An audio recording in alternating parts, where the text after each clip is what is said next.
En 2022, le Burkina Faso paraissait irréversiblement brisé. 3 ans plus tard, les corridors rouvrent, les marchés se remplissent et des villages reprennent souffle, lentement mais sûrement. Comment lire ce renversement et que dit-il du pari d'Ibrahim Traoré? Reconstruire par le quotidien avant le politique. Derrière chaque route praticable, une chaîne s'enclenche.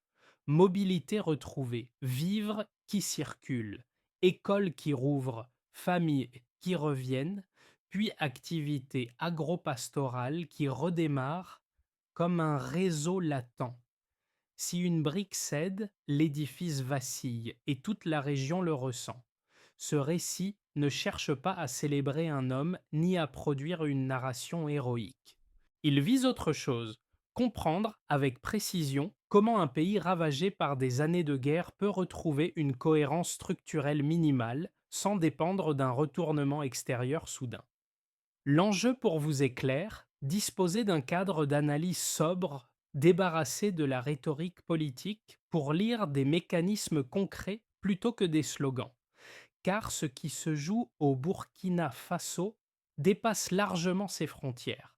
La séquence observée sous Ibrahim Traoré interroge une idée souvent admise, celle selon laquelle la stabilisation doit d'abord venir d'accords diplomatiques ou d'aides massives.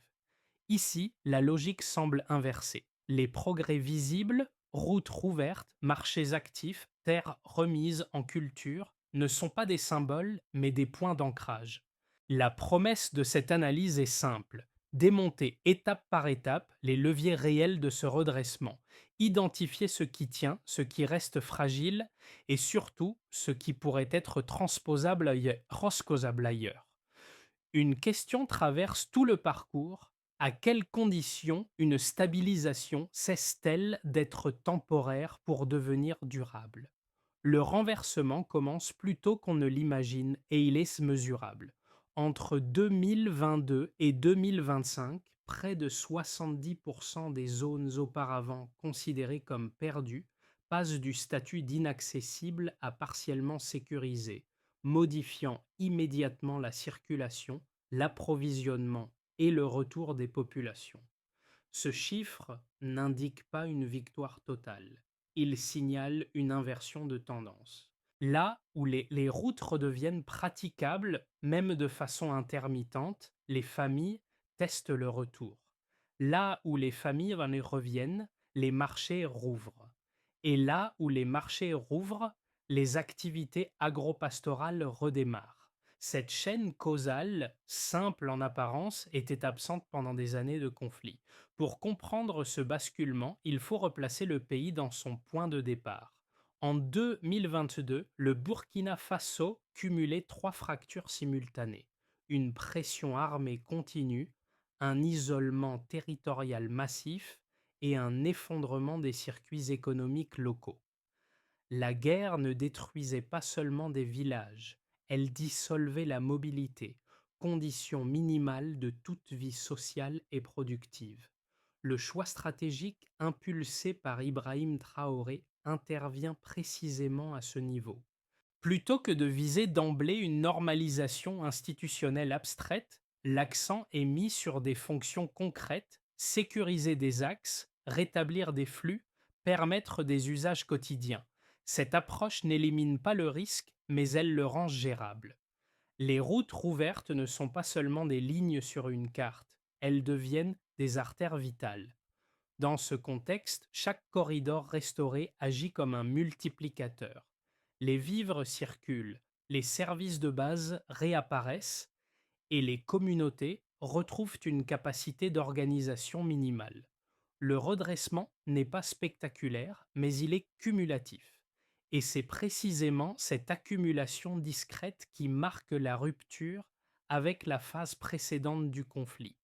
Pour saisir les premiers effets concrets de cette stratégie, il faut quitter les cartes générales et regarder à hauteur d'homme.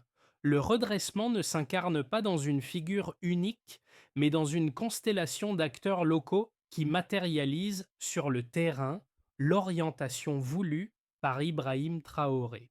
Leur rôle n'est pas de produire un récit politique, mais de traduire une sécurisation minimale en usage quotidien durable.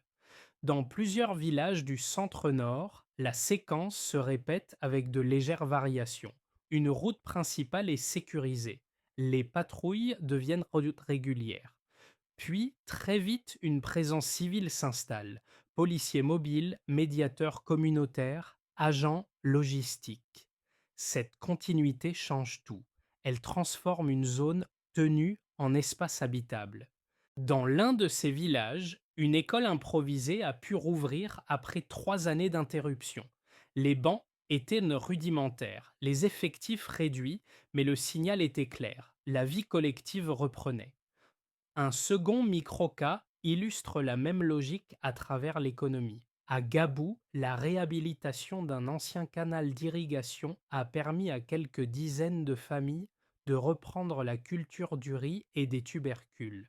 La récolte n'était pas exceptionnelle, mais suffisante pour relancer un marché hebdomadaire disparu depuis le conflit.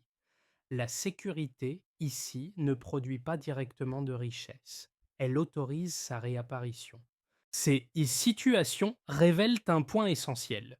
Une stabilisation purement militaire reste stérile si elle ne s'accompagne pas d'une réactivation des fonctions sociales élémentaires. École, marché, circulation, médiation. Ce sont ces éléments, modestes en apparence, qui fixent les populations et rendent les zones sécurisées plus résistantes aux rechutes. L'impact précoce n'est donc pas spectaculaire, il est structurel. En réinstallant des routines ordinaires, la stratégie défendue par Ibrahim Traoré transforme progressivement la sécurité en ancrage social. Et c'est précisément dans cette transition, encore fragile, que se joue la suite du processus. Le redressement du Burkina Faso ne s'opère pas d'un seul mouvement. Il suit une séquence précise, faite d'avancées mesurées, de tensions accrues, puis d'une stabilisation progressive qui se diffuse. Cette dynamique, aujourd'hui plus lisible, était loin d'être évidente lorsque les premières décisions ont été prises sous l'impulsion d'Ibrahim Traoré. Déclencheur. La bascule initiale intervient dans le nord, là où plusieurs axes stratégiques étaient nés depuis longtemps sous contrôle de groupes armés. Lorsqu'une première brigade mobile reprend un corridor vital, l'effet est immédiat, mais fragile. Quelques convois testent le passage. Des familles tentent un retour prudent. Une circulation minimale réapparaît. Ce moment est décisif. Il ne prouve pas la victoire, mais il démontre que le verrou peut céder. Les forces engagées ne se contentent pas de sécuriser ponctuellement. Elles étendent progressivement leur présence à d'autres points de tension, créant un effet d'entraînement. Chaque axe rouvert réduit l'isolement des zones voisines et augmente le coût logistique pour les groupes armés. Climax. La tension atteint son point culminant lorsque plusieurs axes principaux s'ouvrent presque simultanément. À ce stade, l'équilibre change. Les groupes armés reculent, puis tentent des contre-attaques ciblées. La réponse ne se limite plus au registre militaire. Des unités civiles sont déployées pour rester dans la durée. Policiers, médiateurs, équipes logistiques. Leur mission est claire. Empêcher que les zones sécurisées ne redeviennent des espaces vides. Les écoles rouvrent par étapes. Les marchés reprennent forme. Les femmes réorganisent les circuits de vente. Chaque avancée crée aussi une vulnérabilité nouvelle. Si une zone chute, l'ensemble peut vaciller. Mais c'est précisément cette exposition qui révèle la logique stratégique. Multiplier les points d'ancrage civil pour rendre toute rechute plus coûteuse et plus visible. Rémanence. Une fois les premières zones stabilisées, les effets dépassent le champ sécuritaire. L'économie locale se remet en mouvement. Les agriculteurs remettent en culture des terres abandonnées. Les marchés deviennent des nœuds d'échange. Les anciens corridors humanitaires se transforment peu à peu en corridors commerciaux. Là où l'activité renaît, les populations s'installent durablement. Cette présence humaine renforce la sécurité locale qui, à son tour, facilite la poursuite des activités économiques.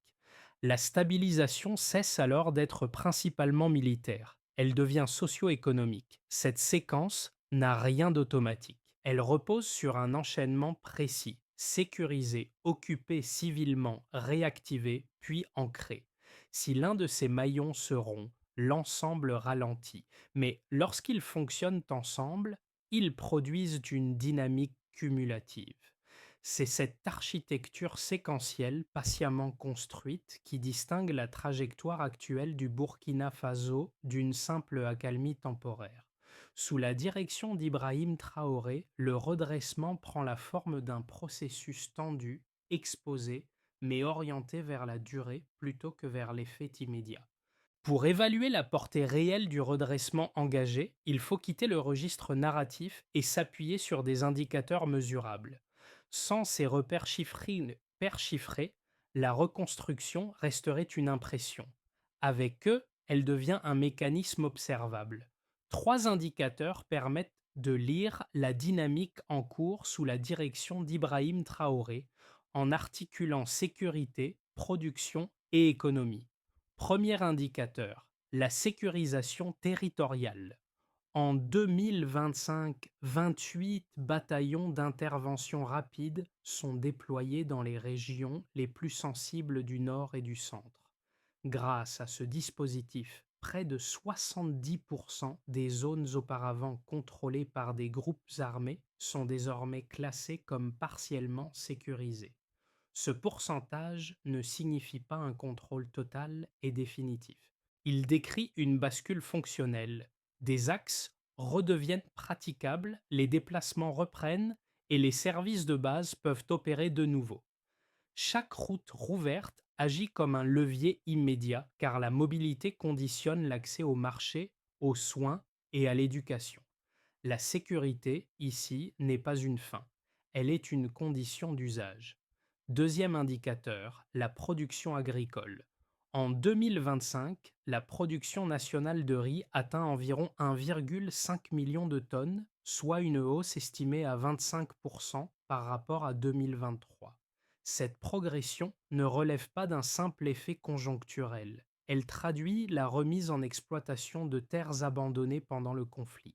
Le retour des agriculteurs dans leur village, combiné à l'amélioration des semences, des outils et des systèmes d'irrigation, permet une augmentation réelle des rendements. Cette hausse renforce l'autosuffisance alimentaire, réduit la dépendance aux aides extérieures et stabilise les revenus des ménages ruraux. Produire davantage signifie aussi alimenter des marchés locaux redevenus accessibles. Troisième indicateur, la dynamique de l'emploi. Entre 2023 et 2025, certaines zones enregistrent une baisse du chômage d'environ 15%. Ce chiffre ne reflète pas une industrialisation rapide, mais une reprise diffuse.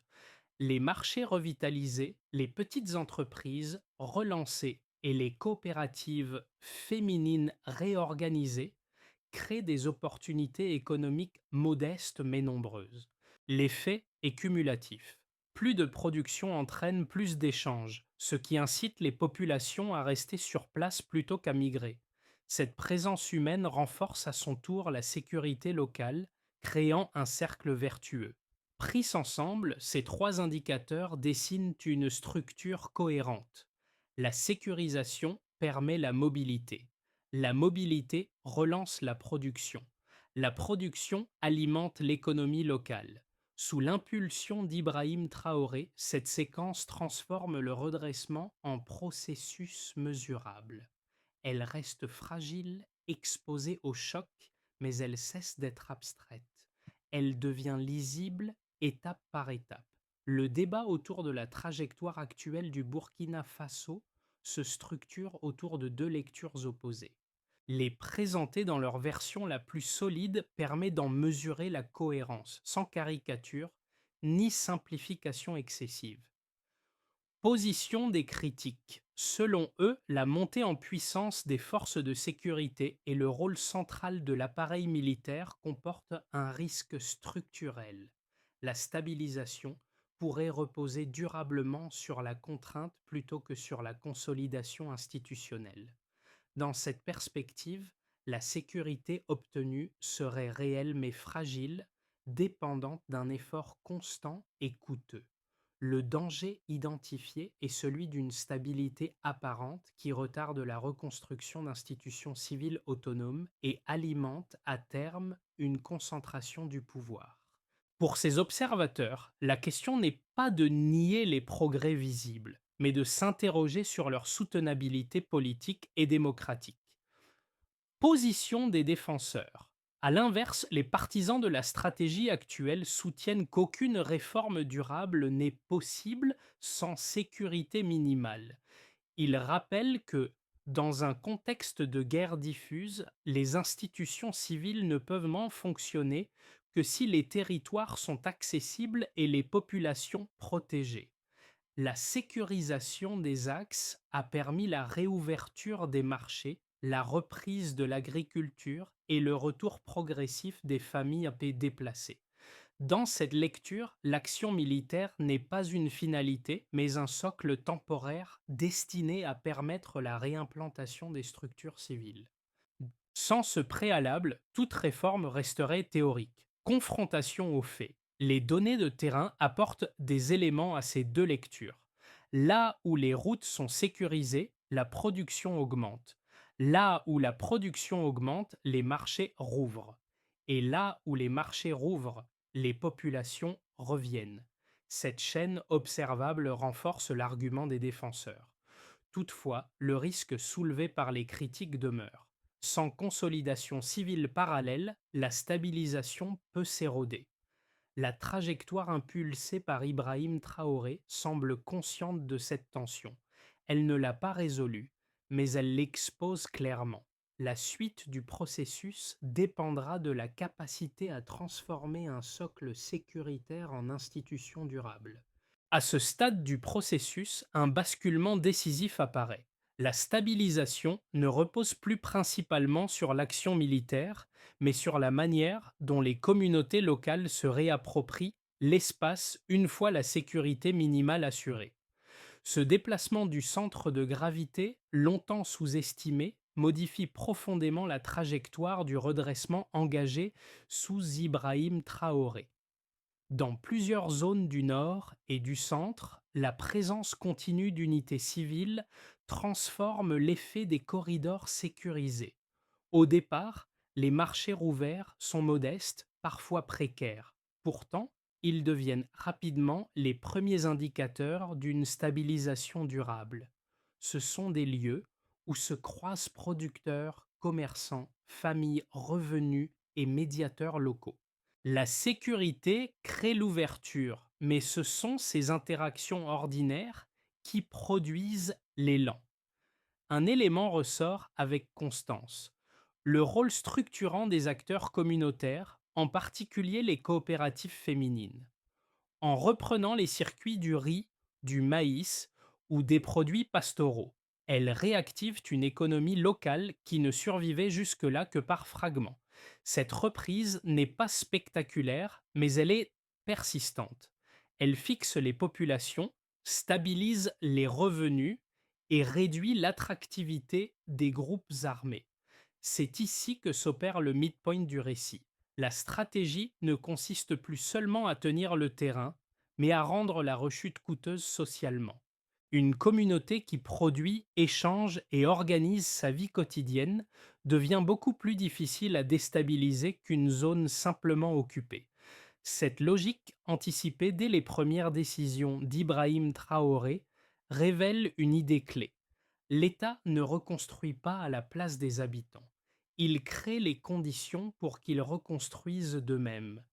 Les effets du redressement engagé sous la direction d'Ibrahim Traoré ne se manifestent pas de manière uniforme. Ils se déploient sur 4 niveaux distincts, chacun évoluant à son propre rythme, mais tous reliés par la même mécanique de stabilisation progressive. Au niveau des populations, Dans les villages autrefois abandonnés, le retour des familles transforme le quotidien. Les déplacements redeviennent possibles, les marchés rouvrent, les écoles recommencent à fonctionner. Cette normalisation reste fragile, mais elle redonne aux habitants une marge d'action élémentaire. Cultiver, vendre, se déplacer sans peur constante. Ce changement n'est pas spectaculaire. Il est pourtant décisif car une communauté qui retrouve des routines ordinaires devient moins vulnérable aux pressions armées.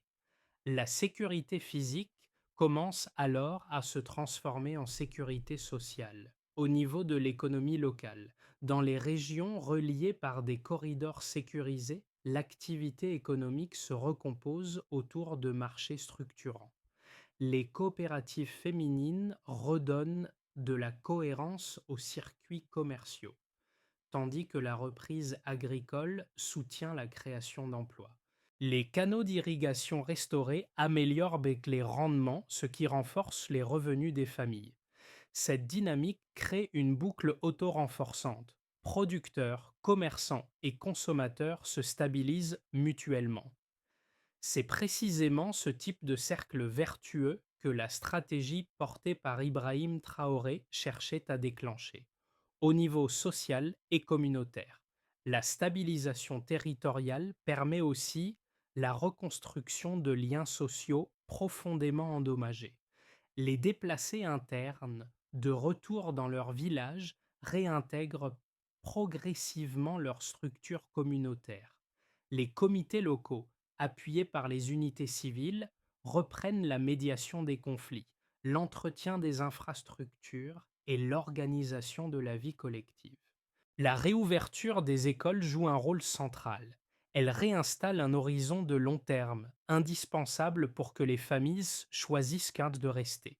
Cette recomposition sociale, bien que inégale, tisse un filet de stabilité discret mais résistant.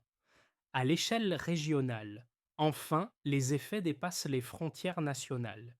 La stabilisation relative du Burkina Faso réduit la pression migratoire vers les pays voisins et limite l'expansion transfrontalière des groupes armés.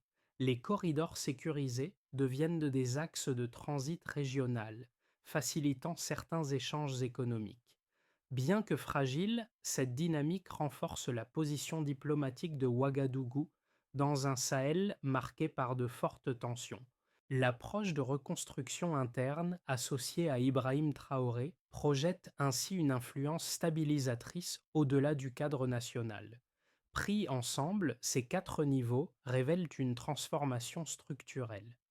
La stabilisation ne repose plus uniquement sur la sécurisation des territoires, mais sur leur réactivation complète. Et c'est cette articulation entre quotidien, économie, société et région qui donne au redressement sa profondeur actuelle.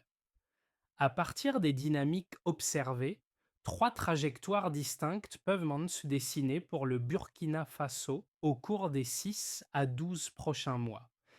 Elles ne relèvent ni de la spéculation gratuite ni d'un récit alarmiste. Elles prolongent, chacune à leur manière, les mécanismes déjà enclenchés sur le terrain. Imaginons différents scénarios, la consolidation prudente. Dans cette trajectoire, la stabilisation actuelle se maintient sans accélération majeure. Les corridors restent ouverts, parfois de manière intermittente mais suffisante pour préserver la circulation des biens et des personnes. La production agricole continue de progresser à un rythme modéré, soutenant les marchés locaux sans les transformer radicalement. Les unités civiles conservent leur présence dans les zones clés, ce qui permet aux populations de rester et aux activités de se poursuivre. La paix demeure fragile, mais entretenue par une routine sécuritaire et économique désormais installée. Ce scénario prolonge l'existant sans rupture ni effondrement. Scénario optimiste. L'élargissement de l'élan. Si la sécurisation s'étend à des zones encore instables, un changement d'échelle peut se produire. L'accès à de nouvelles terres permettrait une hausse plus marquée des rendements agricoles, attirant davantage d'initiatives économiques internes. Les marchés urbains se connecteraient plus étroitement aux zones rurales stabilisées, créant des chaînes d'approvisionnement plus robustes. Les revenus des ménages augmenteraient d'un plus visiblement et la baisse du chômage deviendrait plus tangible. Dans cette configuration, l'État renforcerait sa capacité à projeter des structures civiles crédibles, consolidant la stabilisation au-delà du strict registre sécuritaire. Scénario défavorable, la fragmentation. À l'inverse, si certaines zones retombent sous pression armée, la dynamique positive pourrait se figer. Les déplacements de population reprendraient localement, les marchés les plus fragiles s'essouffleraient et les rendements agricoles pourraient stagner faute d'accès sécurisé aux terres. Ce scénario ne signifie pas un effondrement général, mais une reconstruction inégale. Certaines régions continueraient d'avancer, tandis que d'autres reculeraient, réduisant l'élan accumulé et rendant la trajectoire plus incertaine. Une grille de lecture commune. Pour analyser ces trois scénarios, une règle simple s'impose. Observez d'abord la stabilité des corridors. Ensuite, mesurez la capacité des marchés à absorber la production. Enfin, vérifiez la présence réelle et continue des structures civiles dans les zones récemment sécurisées. Si l'un de ces trois piliers faiblit, l'ensemble du système se déséquilibre. À l'inverse, lorsqu'ils se renforcent mutuellement, la stabilisation cesse d'être conjoncturelle pour devenir structurelle. La reconstruction en cours au Burkina Faso ne s'adresse pas uniquement aux acteurs locaux. Elle interpelle aussi, de manière plus discrète, trois catégories d'observateurs qui suivent cette trajectoire pour des raisons différentes mais complémentaires. Groupe A, les analystes des dynamiques sécuritaires. Pour eux, la situation actuelle offre un laboratoire rare.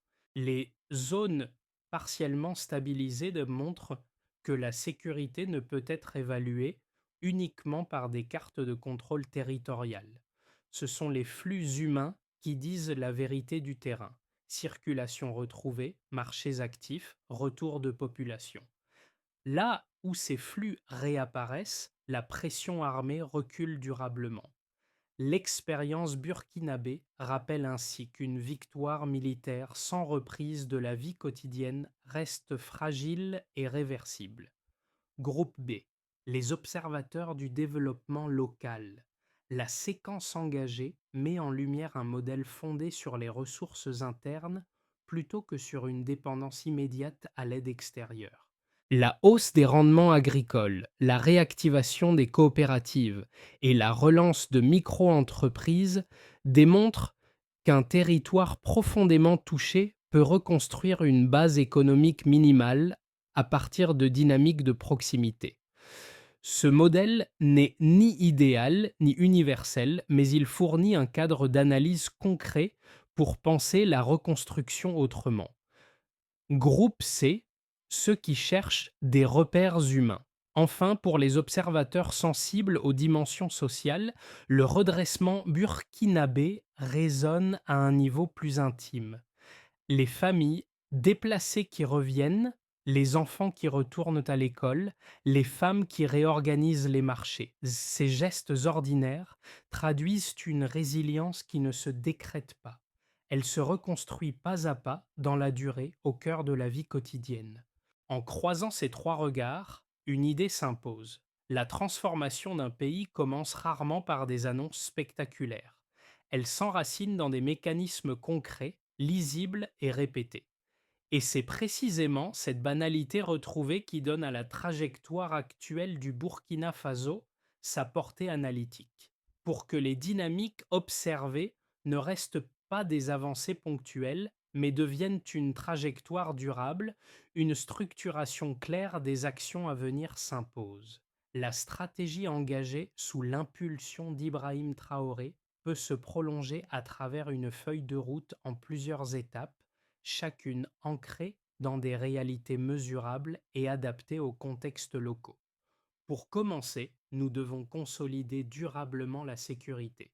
Il ne s'agit plus seulement d'intervenir, mais de maintenir une présence conjointe et continue des unités militaires et civiles dans les zones sensibles. Leur objectif est double: sécuriser les accès essentiels et instaurer une relation de confiance avec les communautés. Une zone protégée mais isolée reste vulnérable. Une zone protégée et habitée gagne en résilience. Pour commencer, nous devons stabiliser les moyens de subsistance. La priorité demeure l'agriculture. L'extension de la réhabilitation des canaux d'irrigation, l'accès aux semences et aux outils, ainsi que l'accompagnement technique des producteurs conditionnent la sécurité alimentaire. Sans production locale suffisante, aucune stabilisation ne peut s'ancrer dans la durée. La terre reste le premier pilier du redressement.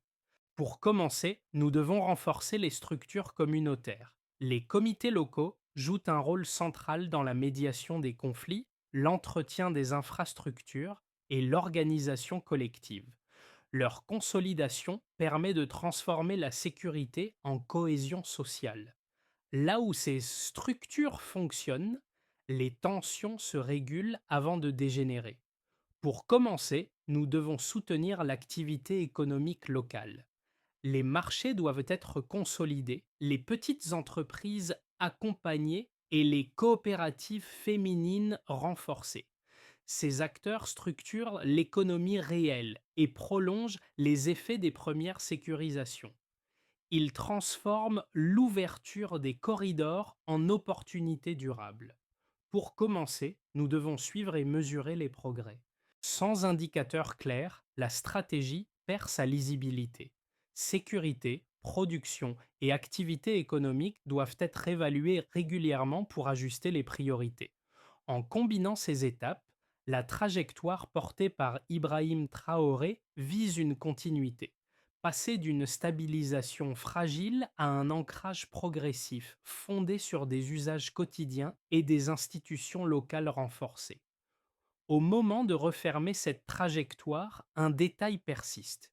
Il revient comme un fil conducteur discret, celui de ces scènes observées dans les villages du centre-nord, là où une école improvisée a rouvert et où un marché hebdomadaire a timidement repris vie. Ce motif, apparemment anodin, concentre pourtant l'essentiel de ce qui s'est joué depuis l'arrivée d'Ibrahim Traoré. Dans ces lieux, la reconstruction n'a rien de spectaculaire. Elle ne se manifeste ni par de grands discours ni par des symboles grandioses. Elle prend la forme de bancs réparés, d'étals réinstallés, de canaux remis en eau.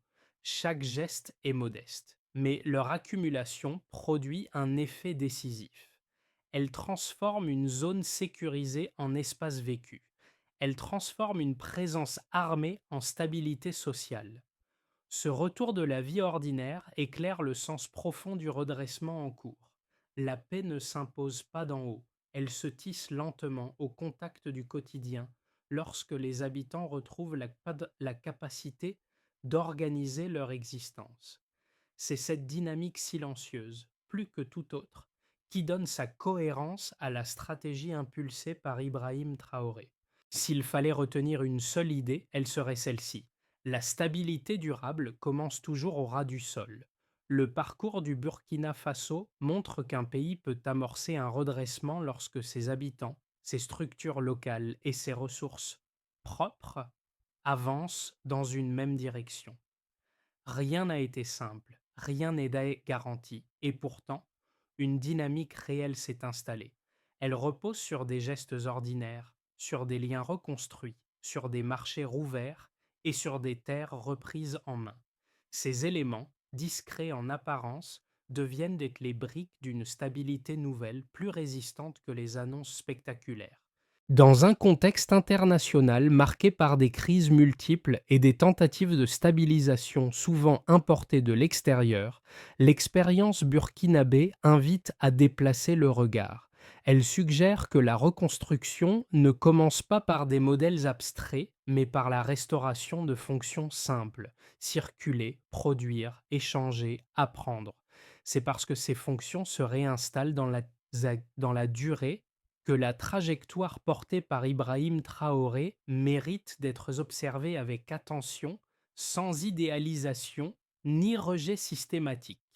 La question, désormais, dépasse le seul cas du Burkina Faso. Elle concerne d'autres territoires confrontés à des conflits prolongés et à des reconstructions fragiles. Quel levier mériterait d'être exploré plus en profondeur pour comprendre ce qui, ailleurs, pourrait favoriser un ancrage durable de la stabilité? Et surtout, quelle dimension du quotidien reste encore sous-analysée dans les récits de sortie de crise?